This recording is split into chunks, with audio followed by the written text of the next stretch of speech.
আরে দাঁড়া দাঁড়া দাঁড়াও, তোমরাও ভাবছো তো আমরা এবার ছোটো ছোটো কোথায় যাচ্ছি? আসলে আমরা যাচ্ছিলাম ট্রেন ধরতে।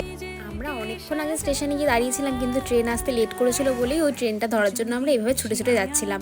আর দেখো, দেখতে দেখতে ট্রেনটাও চলে এসেছে। ওই জন্যই আমাকে বলছিল যে তাড়াতাড়ি আর ছুটে ছুটে যেতে হবে, নাহলে লেট হয়ে যাবে, ট্রেনটা ধরতে পারবো না। এইভাবে দেখো ছুটে ছুটে নিজেও যাচ্ছিলো আর আমাকেও সেভাবে নিয়ে গেছে।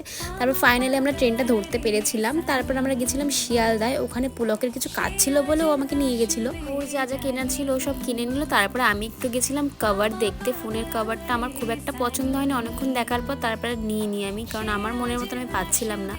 ও আর আমি যখনই বেরাই না একসাথে, তখনই ও আমাকে একটা হলেও চকলেট কিনে দেয়। তো সেই দিনও সেটাই করেছিল, দোকান থেকে একটা চকলেট কিনে আমাকে দিয়েছিল। আর তারপরেই সেখান থেকে আমরা চলে যাই একটু মোমো খাওয়ার জন্য। তো এই দোকানটার মোমো আমাদের দুজনেরই খুব ফেভারিট, তাই জন্য যখনই খাই আমরা এখান থেকেই খাই। আর মোমো টোমো খাওয়ার পর আমরা চলে গেছিলাম আমাদের বাড়িতে। তো ভিডিওটা কেমন লাগলো অবশ্যই জানিও, আর পাশে থেকে লাইক, কমেন্ট, শেয়ার, সাবস্ক্রাইব অবশ্যই করে দিও।